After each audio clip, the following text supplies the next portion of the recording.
The day after Harold's funeral, his brother Dennis asked about the house deed. I was standing at the kitchen sink, my hands submerged in dishwater that had gone cold, while I stared at nothing in particular, when Dennis appeared in the doorway with that careful expression men use when they're about to say something they've rehearsed. The black suit from yesterday still hung in the hallway. I could smell the funeral flowers rotting in their vases throughout the house, that sickly sweet decay that clings to everything after death visits. "Margaret," Dennis said, his voice pitched low and sympathetic in a way that made my shoulders tense. "I know this is difficult timing, but we need to discuss the estate. Harold mentioned he'd put everything in order, the deed specifically." I pulled my hands from the water. They were pale and wrinkled, liver-spotted and unfamiliar. When had they become an old woman's hands? "What about it?"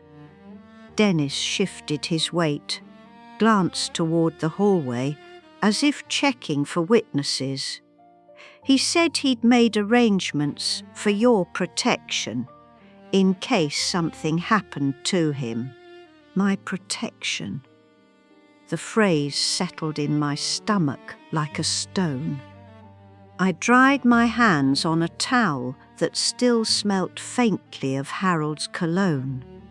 Something woodsy and proprietary that had permeated every fabric in this house over 43 years.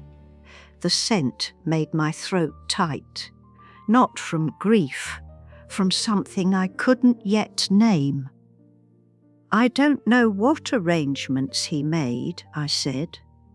Each word came out carefully, like stepping on ice I suspected might crack. "He handled all that, right, of course." Dennis nodded, his relief visible. "He kept everything organized. You know how he was, always thinking ahead." Always thinking ahead. Yes, Harold had thought of everything.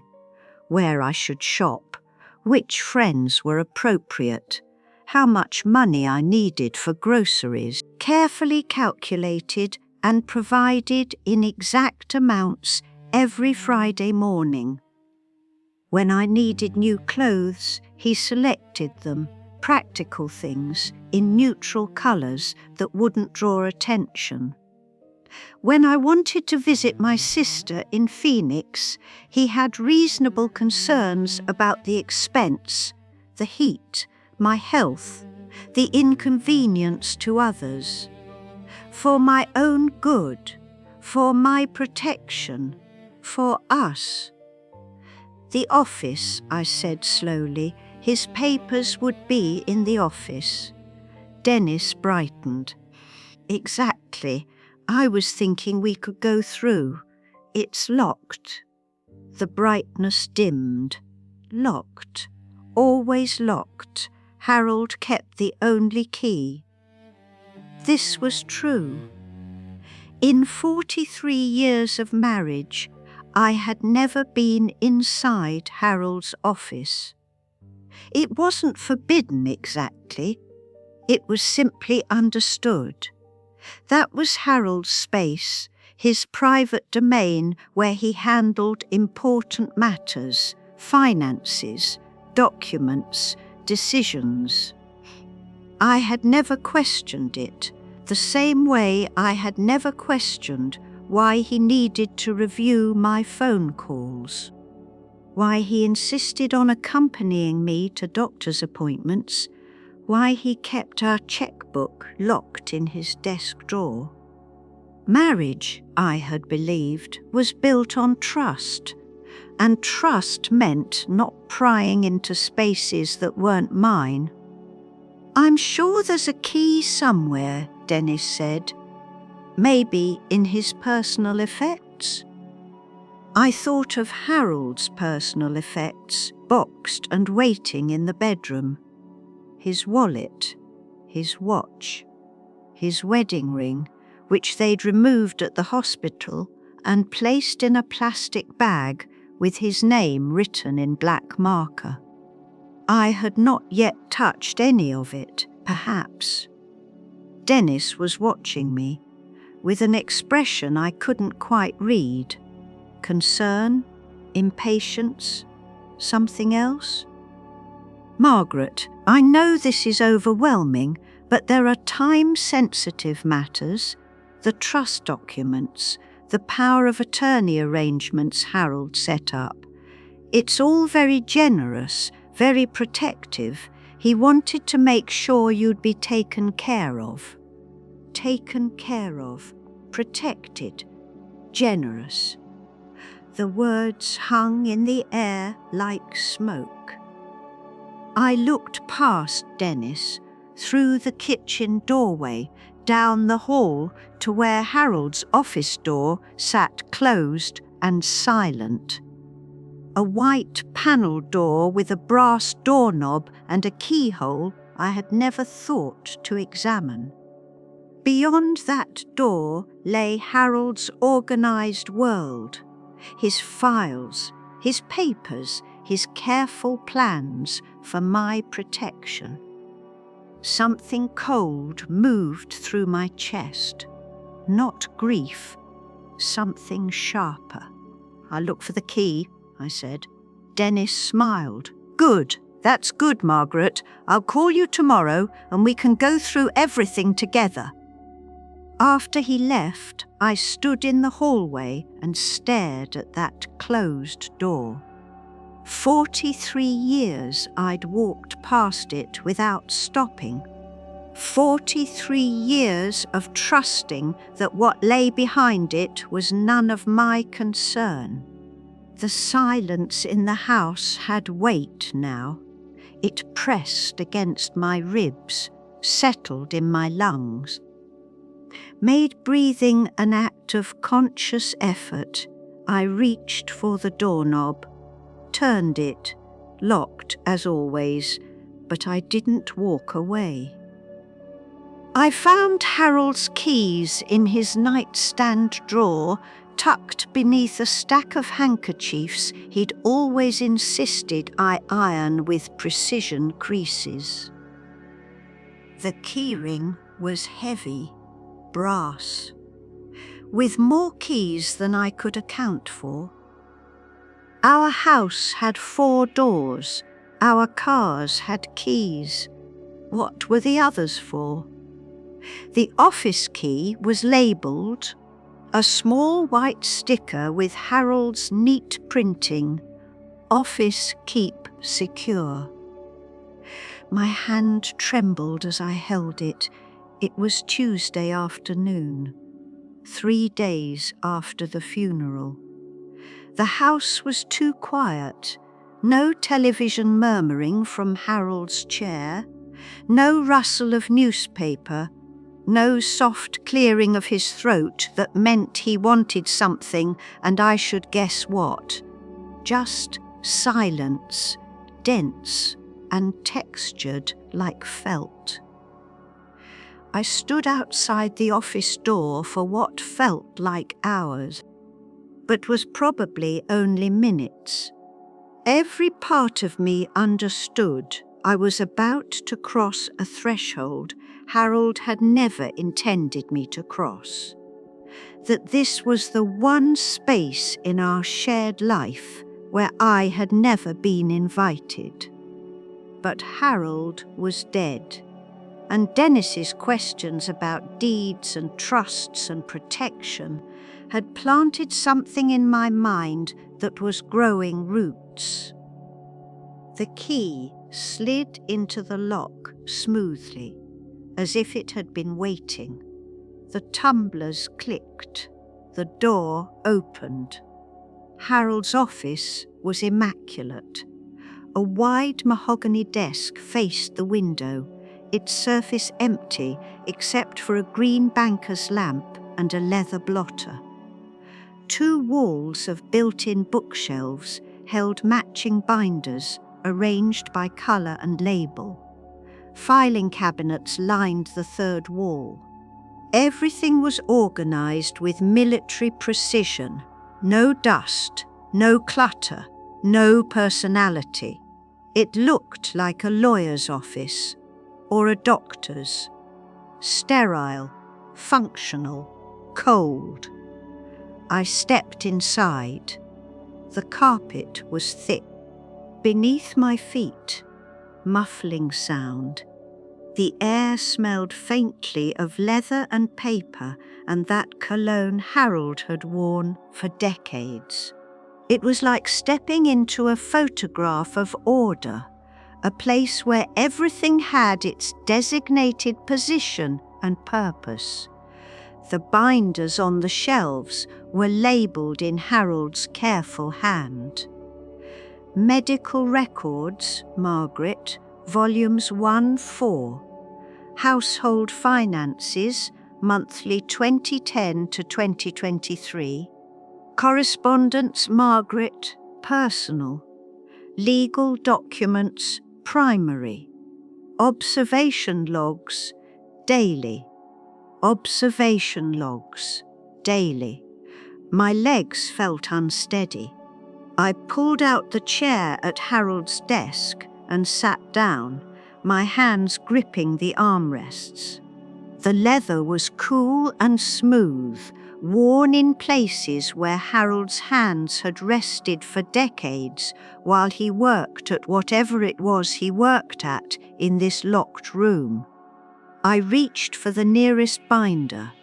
Medical Records, Margaret, Volume 1.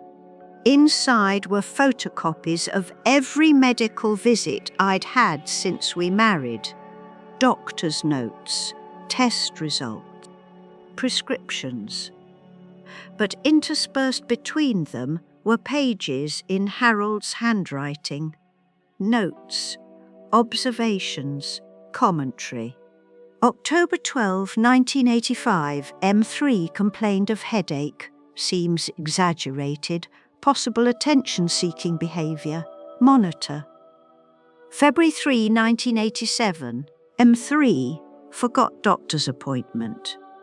Clear evidence of memory issues beginning. Document for future reference. June 15, 1990. M became emotional during discussion of household budget. Instability noted. Consider consultation with specialist. Page after page, year after year. My life documented, interpreted, analysed.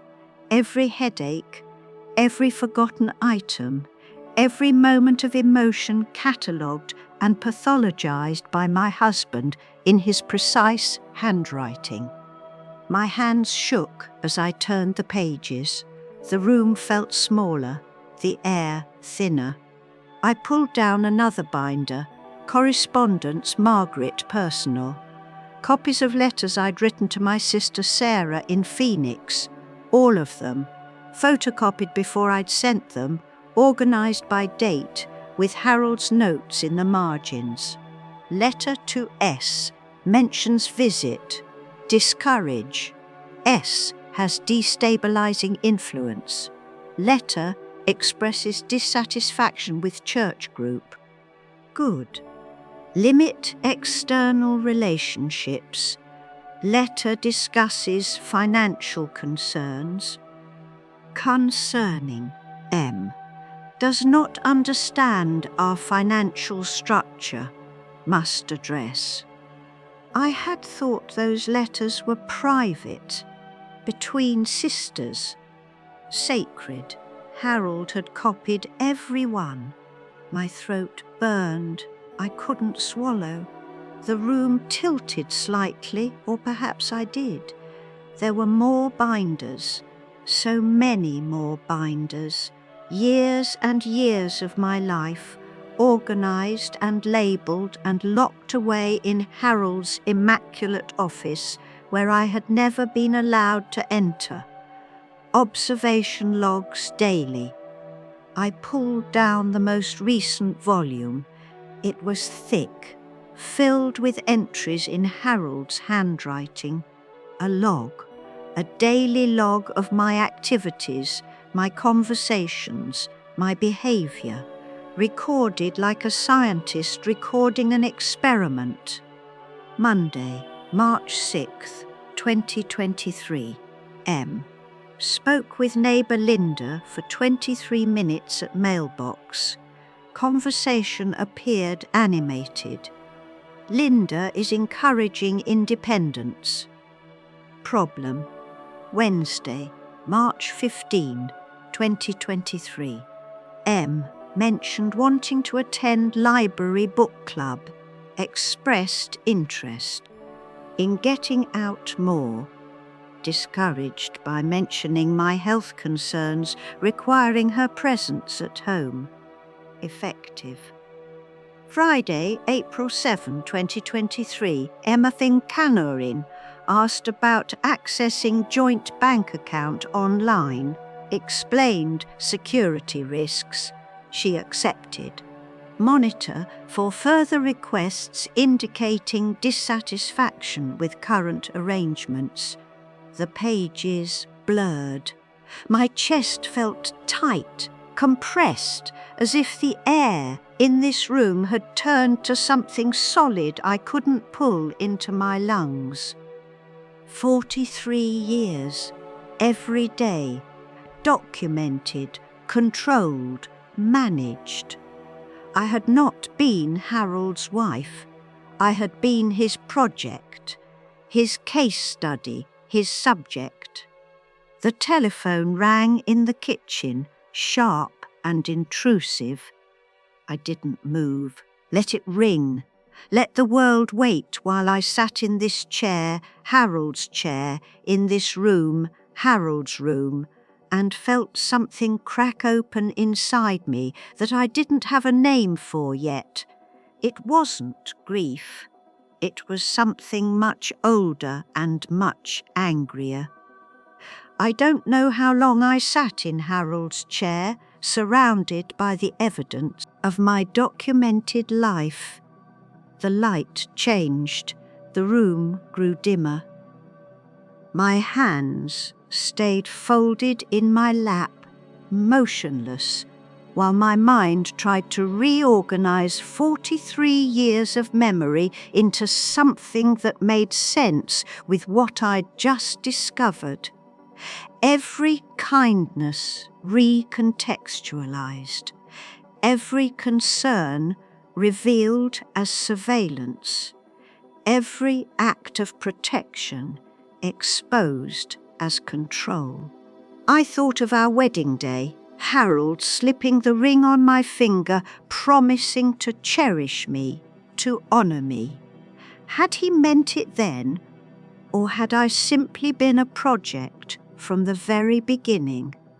A 22-year-old teacher with no family money, no connections, no one to notice or question. The thought made my stomach turn. Eventually, I stood. My knees protested. They'd been complaining more lately, a stiffness Harold had documented in his binders as declining mobility, cognitive decline likely to follow. I had believed him when he'd said we should limit my driving, that stairs were becoming dangerous, that perhaps I shouldn't go out alone as much. I had believed everything he said because he was my husband, and husbands were supposed to want what was best for their wives. The desk had 3 drawers on each side and 1 shallow centre drawer. I opened them methodically, no longer caring about invasion of privacy. There was no privacy. There never had been. The centre drawer held pens, paper clips, stamps. Normal things, boring things. The side drawers held files, more files, tax returns, investment statements, property records. I saw numbers that made no sense, amounts far larger than I'd ever imagined we had. Harold had always been careful with money. That's what I'd thought. Now I saw we had money he'd simply never told me about. Money I'd had no access to, no knowledge of, while I'd carefully counted out grocery budgets from the weekly allowance he provided. At the back of the bottom drawer, tucked behind hanging files, was a metal box. Not locked, just hidden.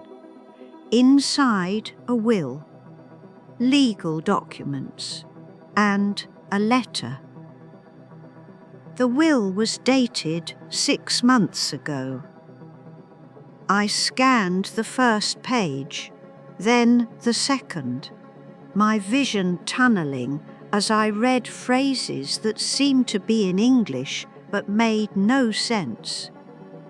In the event of my death, all assets shall be held in trust for the benefit of Margaret Ellen Hartwell, administered by Dennis J. Hartwell as sole trustee with complete discretionary authority, recognizing Margaret's advancing cognitive decline and diminishing capacity to manage financial affairs.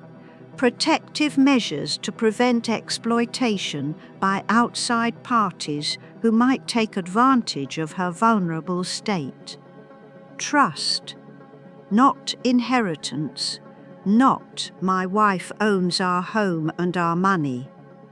Trust, with Dennis as the trustee, complete discretionary authority. I would own nothing. Dennis would control everything.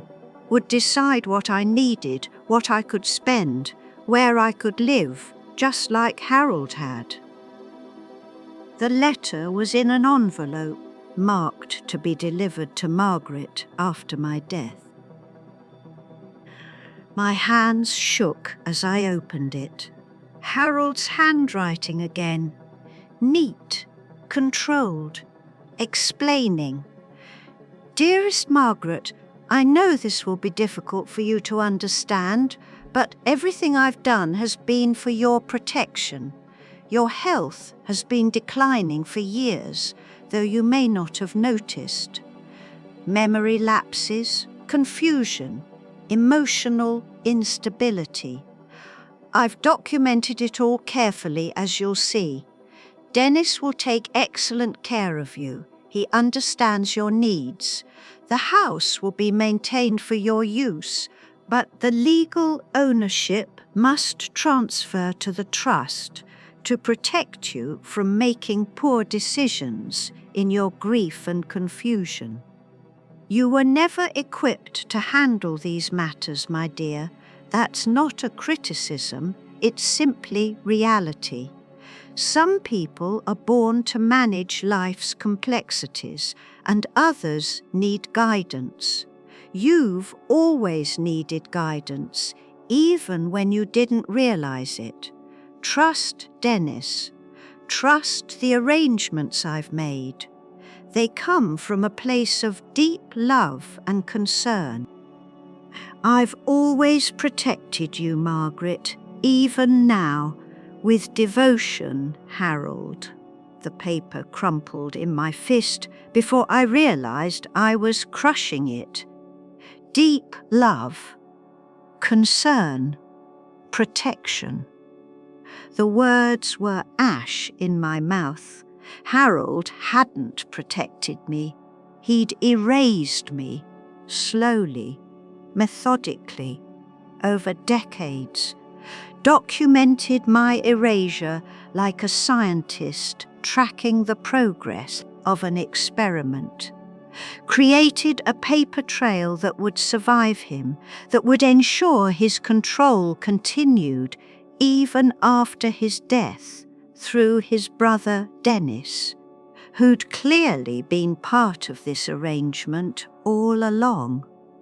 I had not been Harold's wife.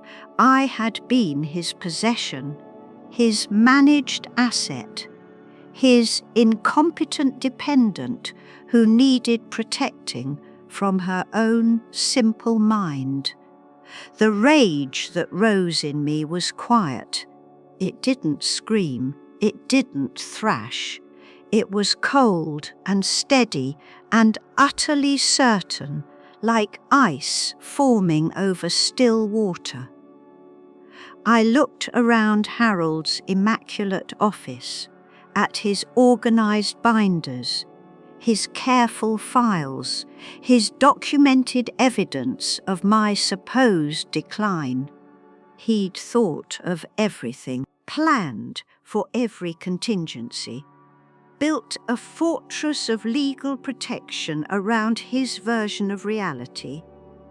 But Harold hadn't planned for one thing. He'd left me the evidence. I spent the next 2 days reading every binder, every file, every observation log entry from 43 years of documented surveillance. Harold had been thorough, obsessively so. He'd tracked my menstrual cycles, my weight fluctuations, my sleep patterns. He'd noted every time I cried, every time I expressed frustration, every time I questioned a decision he'd made. Each instance was framed as evidence of instability, of cognitive decline, of my inability to function without his guidance. In 1989, I'd wanted to go back to teaching. I'd missed working with children, missed having a purpose beyond managing Harold's household. Harold had documented this desire as inappropriate attachment to career over family duties and evidence of failure to accept age-appropriate domestic role. He'd convinced me the stress would be too much for my health. I'd believed him. In 1995, I'd suggested we move to a smaller house after our son graduated college. Something more manageable. Harold had documented this as irrational desire to uproot stable environment and possible early Alzheimer's symptoms, inability to appreciate value of established routines. The move never happened. In 2003, my sister Sarah had invited me to live with her in Phoenix after her divorce. A fresh start, she'd said. Sunshine and sisterhood. Harold had documented this as dangerous influence by unstable family member attempting to destabilize M's marriage, and had written a letter to Sarah I'd never seen, never known about, explaining my fragile mental state and requesting she stop, encouraging fantasies of independence that M is not equipped to handle. Sarah had stopped calling after that. I'd thought she was angry with me. I'd thought I'd done something wrong. Harold had stolen my sister from me. The observation logs were the worst. They tracked everything. What time I woke up, what I ate, who I spoke with, and for how long. Whether I seemed compliant or resistant, whether my mood was stable or concerning. December 8, 2015, I'm expressed interest in attending watercolour class at community centre, redirected her attention to home projects instead. She seems disappointed but accepting. Good. March 22, 2017. I'm asked why we never have friends over, explained that I value our privacy. She dropped the subject. Monitor for resentment. October 3, 2019. Forgot where she put her reading glasses, found them on her nightstand. Claimed she'd already looked there, memory clearly failing. Document. I remembered that last one. I'd been certain I'd checked the nightstand. Harold had been so patient, so kind, finding them for me and explaining gently that I must have overlooked them, that it happened to everyone as they aged, that I shouldn't worry. He'd helped me keep track of things. Now I wondered if he'd moved the glasses, planted them there after I'd searched, created evidence of the decline he needed to prove. By Thursday morning, I'd filled 3 pages with my own notes, dates, events, patterns. I worked at the kitchen table with the binders spread around me, no longer afraid of Harold's locked office, no longer afraid of anything. The phone rang. Dennis. Margaret? I haven't heard from you. Did you find Harold's papers? I looked at the binders, at Harold's careful documentation, at the evidence he'd created to prove I was incompetent. Yes, I said, I found them. Oh, wonderful. I can come by this afternoon and we'll sort through everything. Get the estate matters settled. That won't be necessary. A pause. I'm sorry. I said that won't be necessary, Dennis. I've reviewed the documents. I won't be accepting the terms of the trust. Another pause, longer. When Dennis spoke again, his voice had changed. The sympathetic brother-in-law tone was gone, something harder underneath. Margaret, I don't think you understand the situation. Harold made these arrangements for your protection. He was very clear about your condition, your inability to handle complex financial matters, my condition. My inability. I'd heard this language my whole marriage. I would not hear it any more. What I understand, I said, my voice steady and cold, is that Harold spent 43 years documenting my life without my knowledge or consent. What I understand is that he created a false narrative of cognitive decline using cherry-picked incidents and interpretations designed to strip me of legal autonomy. What I understand is that you, Dennis, were clearly complicit in this plan, waiting to step into Harold's role as my legal guardian after his death. Silence on the other end. What I don't understand, I continued, is how you thought I wouldn't notice, how you thought I would simply accept being declared incompetent and turned over to your care like a piece of property changing hands. Now, Margaret, I'm not finished. Something in my voice stopped him. Good. I've spent 2 days reviewing Harold's files. All of them. Every observation log, every medical note, every piece of supposed evidence. I've seen the correspondence with doctors you and Harold consulted without my knowledge. I've seen the legal documents prepared in advance. I've seen letters to my friends and family sent in my name or Harold's, pushing people away. Harold was concerned about you. Harold was controlling me, and you were helping him. The only question now is what I'm going to do about it. You're upset. You're grieving. You're not thinking clearly. I hung up. My hand was trembling. Not from fear, from rage so pure it felt like electricity in my veins. The phone rang again immediately. I unplugged it from the wall. The silence that followed was mine. For the first time in 43 years, the silence in my house belonged to me, not to Harold's ghost, not to his brother's expectations.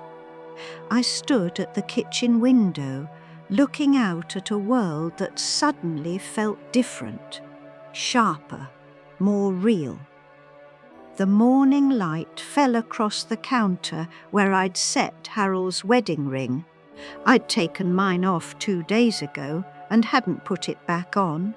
The white band of skin beneath it was slowly fading, blending back into the rest of my weathered hand. Outside, Mrs. Patterson from next door was walking her dog. She waved.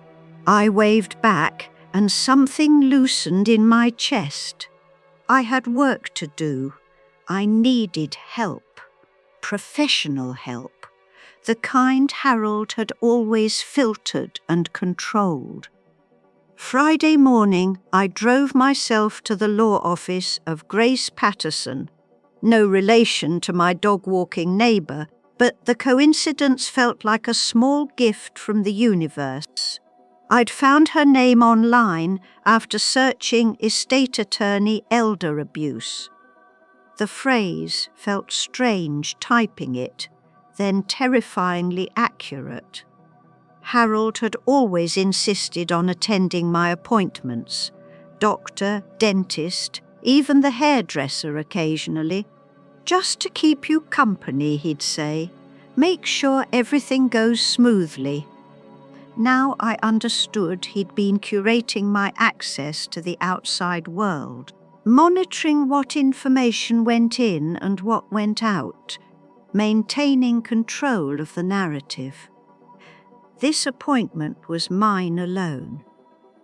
Grace Patterson's office was on the 3rd floor of a converted Victorian downtown.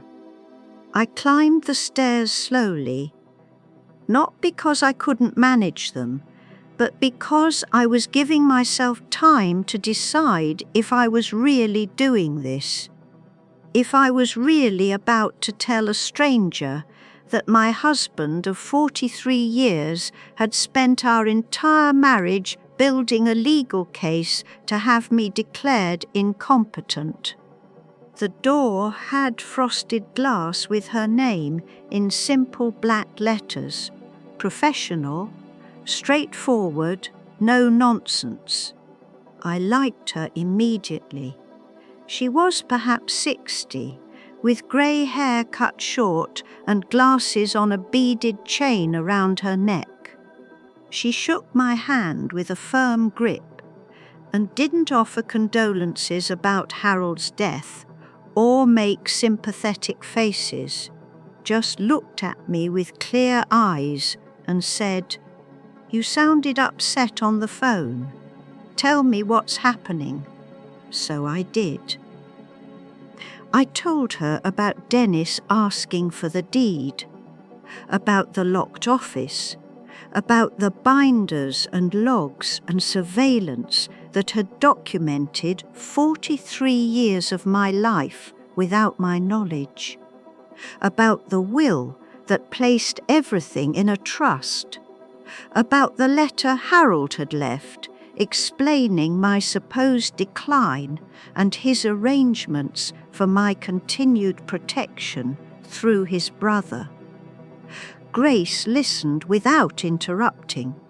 She took notes with a fountain pen in a leather journal, asking clarifying questions occasionally.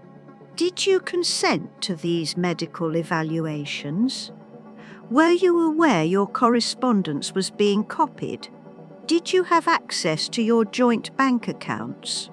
No, no, no. When I finished, Grace set down her pen and looked at me. For a long moment, Mrs. Hartwell, What you're describing is a pattern of coercive control that meets the legal definition of elder abuse.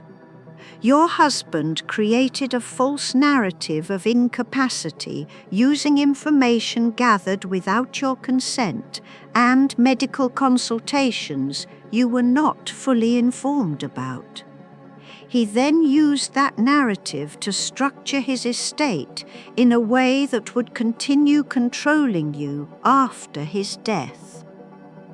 Hearing it stated so plainly, so legally, made something crack loose in my chest. I'd been right. This wasn't grief talking. This wasn't confusion. This was real. Can I fight it? My voice came out smaller than I intended. The trust, Dennis being the trustee. Can I refuse? Yes, and you should. Grace leaned forward, her expression serious. But you need to understand what you're up against. Harold built this carefully. He'll have documentation that appears on the surface to support his narrative. Medical notes can be interpreted multiple ways. Normal forgetfulness can be framed as cognitive decline. Reasonable emotional reactions can be characterized as instability. But I'm not incompetent. I know that, and I believe you. But we'll need to prove it in court if Dennis contests. We'll need evidence that you're capable of managing your own affairs. And we'll need to demonstrate that Harold's documentation was part of a pattern of control, not legitimate concern. I have evidence. I thought of the observation logs, the correspondence files, the letter. He documented everything, including things that show control, not concern. Grace's expression shifted slightly. What kind of things? I described the logs tracking my every movement, the copies of my private letters, the files on my friends and family. The evidence Harold had deliberately isolated me, manipulated situations to create evidence of decline, consulted doctors without my informed consent. Grace's pen moved faster across her notebook. This is good. This is very good. It shows pattern and intent. Brings us from concerned husband territory into coercive control territory. What do we need to do? First, we file objections to the will and the trust. We request a capacity hearing, not to prove you're incapacitated, but to prove you're not. We compile medical evidence, cognitive assessments, financial records showing you understand your assets. We gather statements from people who can attest to your capabilities. My friends? I stopped. Harold pushed most of them away. Over the years, I didn't realize until now that's what was happening. Any friends from before your marriage? Family? My sister. In Phoenix. We haven't spoken in years, but there were reasons for that.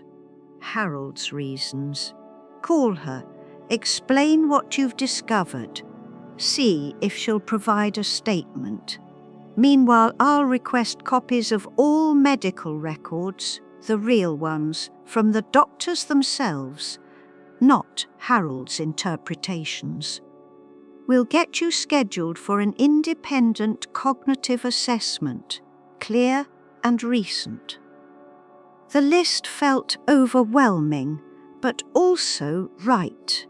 Actions, concrete steps, not passivity. There's one more thing, Grace said, and her tone made me look up. I recommend you change your locks, today if possible, and have someone you trust witness and document the current state of your house. If this becomes contentious, and it likely will, you'll want evidence that you're maintaining your home competently. Change the locks. The simple domesticity of it struck me as both absurd and perfect. Dennis has keys. I'm assuming Harold gave him keys, or he may try to claim a right to access the property as trustee of the estate. The thought of Dennis letting himself into my house, into Harold's house, sent ice down my spine. I'll call a locksmith this afternoon. Good. Grace closed her notebook. Mrs. Hartwell, this is going to be difficult. Family fights over estates often are, especially when one party believes they have the moral high ground. Dennis will likely claim he's just trying to fulfill Harold's wishes and protect you. He may try to paint you as ungrateful, unstable, incapable of appreciating what Harold provided. Let him try.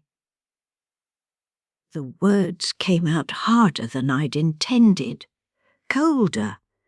Grace smiled slightly. All right then, let's get to work. The locksmith came that afternoon.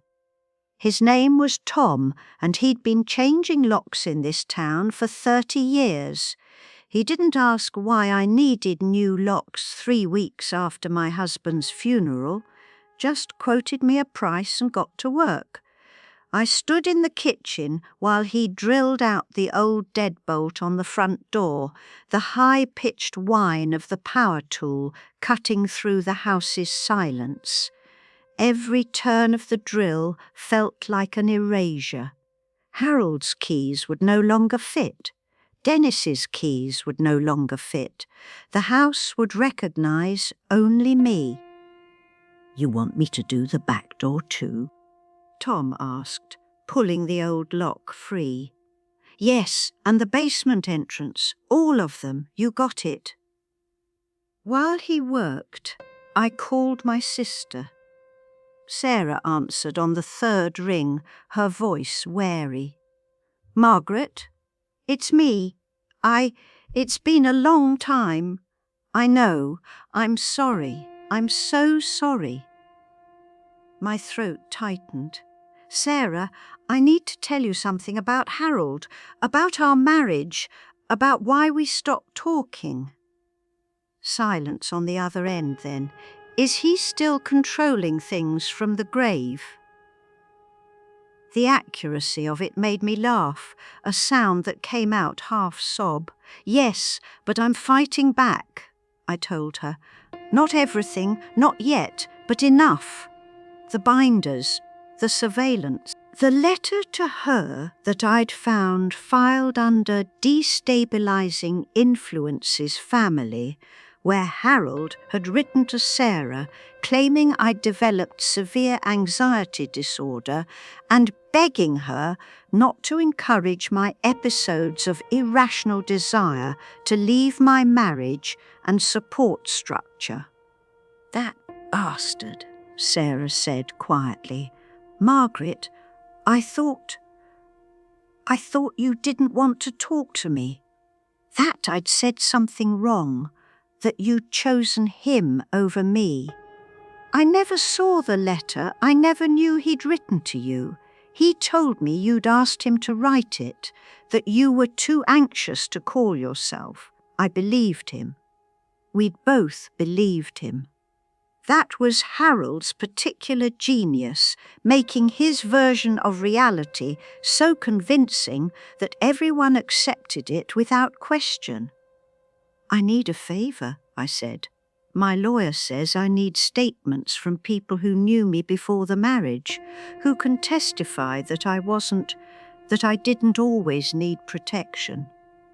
You mean testify that you were a competent adult who your husband systematically isolated and controlled? Yes. I'll write whatever you need. Hell, I'll fly out there if you need me to testify in person." The relief that flooded through me was almost painful. "Thank you." "Thank me? Margaret, I've missed you for 20 years. I thought I'd lost my sister. And now I find out some controlling asshole stole you from me with lies and manipulation. I'll do more than write a statement." After I hung up, I sat at the kitchen table and cried. Not sad tears, something else. Grief, maybe, for all the years Sarah and I had lost. Rage at Harold for taking them. Relief that I might get her back. The locksmith finished and handed me a new set of keys. All set. Test them out.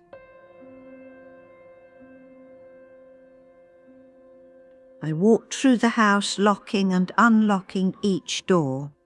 The keys turned smoothly in the new brass locks, and each click felt like reclaiming territory.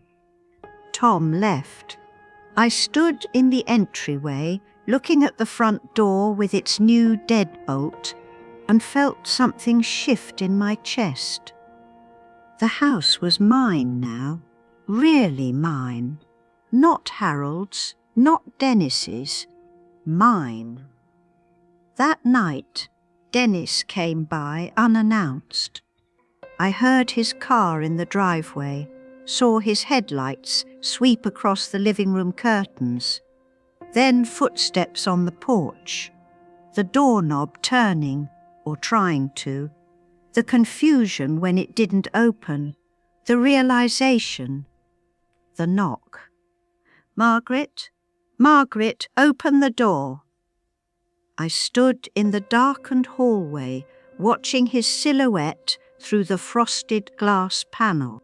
"Margaret, I know you're in there. We need to talk about this situation. We have nothing to discuss." "That's not true. You've changed the locks. That's Harold's house, the estate's house. You can't just..." "I can, and I did." A pause. Then his voice changed again, that same hardness I'd heard on the phone. "You're making a mistake. Harold set up those protections because you need them, because you're not capable of handling this on your own. According to documents Harold created without my knowledge or consent, documents I never agreed to, medical consultations I wasn't fully informed about. He was your husband. He had every right. He had no right to surveil me, to copy my private correspondence, to create a false narrative of incapacity so he could maintain control of me and all our assets even after his death." Silence. Then, "You've talked to a lawyer?" "Yes, Margaret." His voice softened, shifted to something meant to sound reasonable. "Think about what you're doing. You're throwing away protections Harold spent years putting in place. You're going to waste estate money fighting something that's in your own best interest. Is that really what you want?" What I wanted, as if my wants had ever mattered to Harold, as if they mattered now to Dennis. "What I want," I said through the closed door, "is for you to leave my property. Now. This is a mistake. If you don't leave, I'll call the police and report you for trespassing." Another pause. Longer. Then footsteps retreating. Car door slamming. Engine starting. Headlights sweeping away. I waited until I couldn't hear his car anymore. then locked the deadbolt and put the chain on for good measure. My hands were shaking, but I was smiling. The capacity hearing was scheduled for 3 weeks later, which gave us time to gather evidence and gave Dennis time to escalate. He called my granddaughter Emma first. She was 19, Harold's son's daughter from his first marriage, and I'd always felt a careful distance between us. Maintained, I now realised, by Harold's careful management of every family relationship. Emma had visited dutifully on holidays, listened politely to Harold's stories, given me perfunctory hugs before leaving.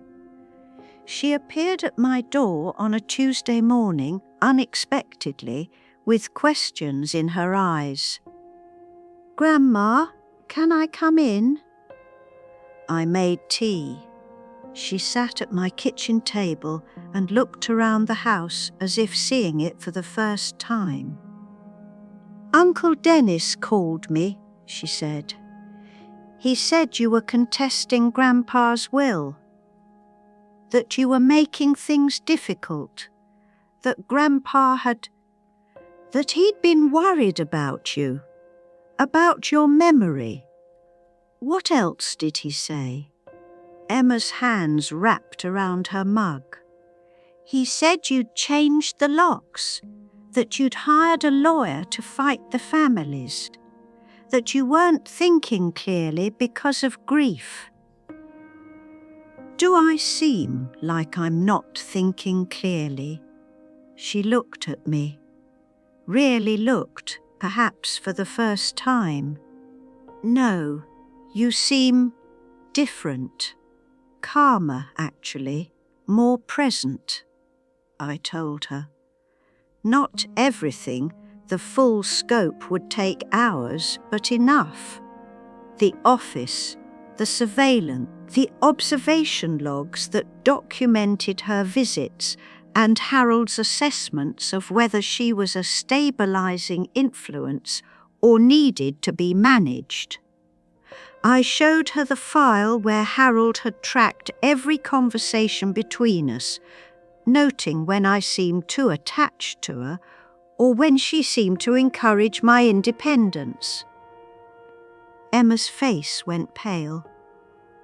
"He recorded our conversations, documented them, analysed them, determined whether you were helpful or harmful to his goals, which were complete control, maintained through the appearance of loving concern." She sat back in her chair, processing. "Uncle Dennis wants me to testify at the hearing, for his side, to say that Grandpa was always worried about you and that his arrangements were reasonable. Will you?" "God, no." Emma looked at me with something like horror. "Grandma, this is abuse, what he did. I had no idea. None of us did. He was very good at hiding it, at making it look like love. It wasn't love, it was surveillance and control." She paused then. "I found something in Dad's stuff from when he was a kid. A letter Grandpa wrote to his school claiming Dad had emotional problems and needed to be held back a year. Dad always thought he just wasn't smart enough. But now I'm wondering if Harold created that narrative too." "Yeah." We sat in silence for a moment. Then Emma said, "I'll testify. For you. I'll tell them what I've seen now. What I know now, that you're completely lucid and capable, and that Grandpa's documentation is suspect. It might cause problems with your uncle." "Let it. He called me 3 times trying to get me on his side. That's not about protecting you, that's about protecting the trust he's going to control. After Emma left, I went back to Harold's office, my office now, and pulled out more files. There were so many files. 43 years of documentation couldn't all be reviewed in 3 weeks, but Grace had helped me identify the most critical pieces. The medical consultations Harold had arranged without my full knowledge, where he'd described symptoms I didn't have and behaviours that were either fabricated or wildly reinterpreted. The financial records showing substantial assets I'd never been told about. The correspondence with Dennis about the trust arrangements dated back years, showing this wasn't a recent decision, but a long-planned succession of control. The observation logs from the last 5 years, which were the most damning, they showed Harold tracking my every movement, every conversation, every deviation from his expected patterns of behaviour. Grace had been right. This was a strong case. If we could get it in front of a judge who understood coercive control, who could see the pattern in Harold's documentation rather than just reading it as concerned notes, we had a chance. But Dennis was fighting hard. He'd hired his own lawyer, a stern man named William Reeves, who specialised in estate law and had already filed motions calling my objection a grief-stricken woman's misguided attempt to override her late husband's careful planning. He'd submitted Harold's medical notes as evidence of my decline. He'd requested my financial records to prove I couldn't manage money. He'd even suggested I was being manipulated by my own lawyer, who had taken advantage of a vulnerable widow. The hearing day arrived with rain.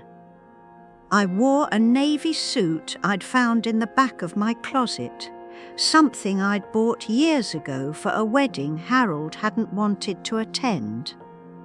It still fit, though it felt foreign on my body, like clothing from another life. Grace met me at the courthouse. Ready? No, but we're doing this anyway. The courtroom was smaller than I'd imagined. Just a wood-panelled room with a judge's bench, a few tables and chairs for observers. Dennis was already there with William Reeves, both of them in dark suits, looking professional and prepared and absolutely certain they would win. Emma sat in the observer section. So did Sarah, who'd flown in yesterday and stayed at my house, sleeping in the guest room Harold had always kept locked for special occasions that never came. The judge was a woman in her 60s named Patricia Morrison. She looked tired, like she'd seen too many family fights over money and property and who got what when someone died. Grace presented our case first. She laid out the pattern of Harold's surveillance, the coercive control, the arrangements made without my informed consent. She submitted the observation logs. The copied correspondence, the letter Harold had left, explaining how I needed protection from myself. "Your Honour," Grace said, "what we're looking at is not a concerned husband protecting a declining wife. What we're seeing is a systematic erasure of Mrs. Hartwell's autonomy over the course of their entire marriage, culminating in an estate structure designed to continue that control posthumously through his brother Dennis's." William Reeves argued next. He was smooth, polished, making me sound tragic. Mrs. Hartwell is grieving. She's confused. She's been convinced by opportunistic counsel that her husband's loving concern was somehow sinister. Mr. Hartwell documented his wife's declining capabilities because he cared, because he wanted to ensure she'd be protected if something happened to him. That's not abuse, that's responsibility. The judge looked at me. Mrs. Hartwell, do you understand what's happening in this hearing? Yes, Your Honour. I'm contesting a will and trust that were created based on false claims about my mental capacity, without my knowledge or informed consent. Do you believe you're capable of managing your own financial affairs? Yes. Why should I believe that, given your late husband's extensive documentation of concerns? This was it, the moment that mattered. I stood up slowly. Grace hadn't asked me to, but I needed to look this judge in the eye and speak my truth. Your Honour, my husband spent 43 years documenting my life as if I were a research subject rather than his wife.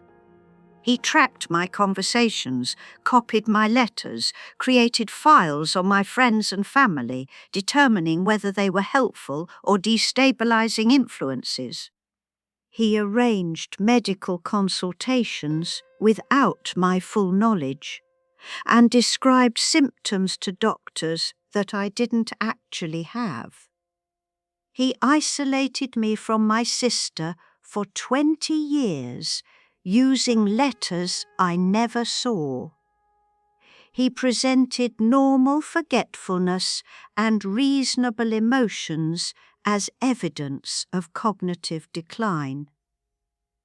He built a narrative of incapacity so thorough and so convincing that even I started to believe it. The courtroom was silent. I could hear rain on the windows. But I'm not incapacitated. I never was. I was controlled, and control disguised as protection is still abuse, even when it comes from someone who claims to love you, especially then. Your Honour, William Reeves started to object. Judge Morrison held up a hand.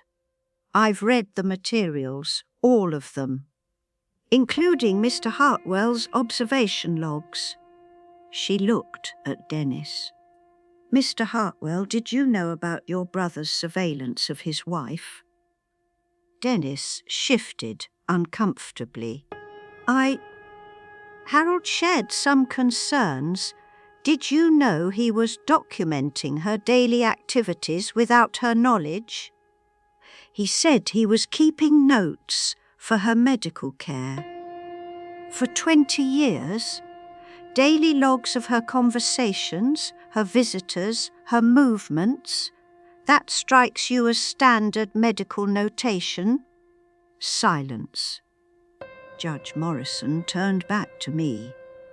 Mrs. Hartwell, I'm going to order an independent capacity evaluation, court-appointed, completely separate from any previous medical opinions. But I'll tell you right now, having read your late husband's documentation, I'm inclined to agree with your attorney. This looks less like protective concern and more like obsessive control. Your Honour, the trust arrangements, William Reeves tried again, are on hold until we have clear evidence of Mrs. Hartwell's capacity, which, from where I'm sitting, she's demonstrated quite clearly in this hearing. Judge Morrison's voice was crisp. Preliminary ruling. The trust is suspended pending capacity evaluation. Mrs. Hartwell retains full control of the marital property and assets. Mr. Dennis Hartwell is removed as proposed trustee. This court will revisit the matter in 30 days. She banged her gavel. We're adjourned. The capacity evaluation took 3 hours, spread across 2 days.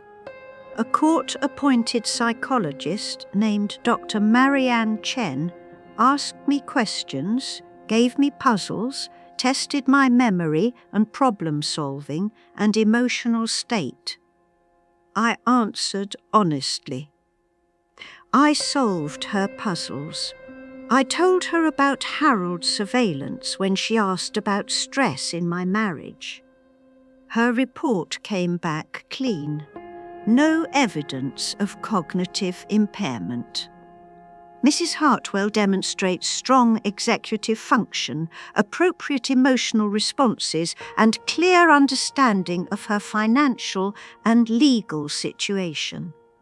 Previous medical concerns appear to have been based on incomplete or potentially biased information. The judge made her final ruling 3 weeks later. The trust was dissolved. I retained full ownership of the house, the accounts, all of it. Dennis was removed entirely from any involvement in the estate. The case was closed. I stood on my front porch that evening, watching the sun set over the neighbourhood I'd lived in for 43 years, but had never really seen. The sky was orange and pink and purple, colours I'd forgotten existed. The house behind me was quiet, my quiet, not Harold's, not the heavy silence of surveillance and control, just the ordinary quiet of a woman living alone in a house she finally, truly owned. I'd thrown out some things. Harold's clothes, donated to charity. His observation logs, all of them, shredded. The binders with my medical records, destroyed. Grace kept copies for legal purposes, but I didn't need them in my house anymore. The letter he'd left me, the one explaining my incompetence, I'd burned in the fireplace and watched it curl into ash. But I'd kept some things too. The evidence that proved what he'd done, the files that showed his pattern.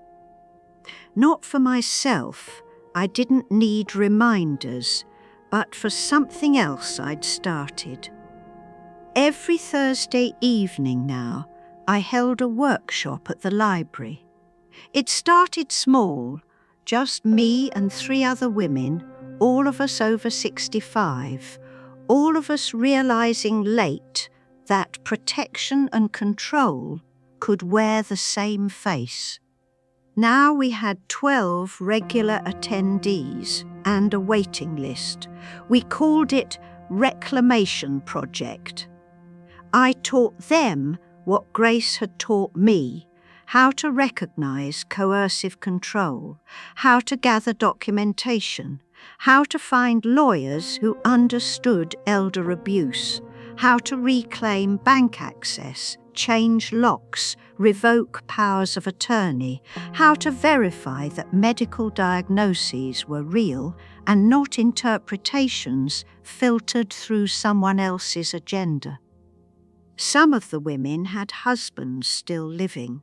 Some were widows like me. Some were dealing with adult children who'd taken over their finances for their own good. All of them were learning the same lesson I'd learned, that love doesn't require surrendering yourself, that protection shouldn't mean erasure, that you can reclaim yourself at any age. Sarah visited twice since the hearing. We sat in my kitchen drinking tea and filling in the gaps of 20 lost years. She kept apologizing for believing Harold's lies about me. I kept apologizing for not seeing through them.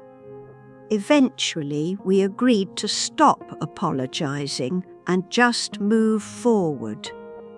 "Come to Phoenix," she said during her last visit. "Stay for a month. Remember what sunshine feels like."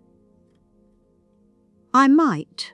The thought doesn't scare me anymore. Emma came by regularly now.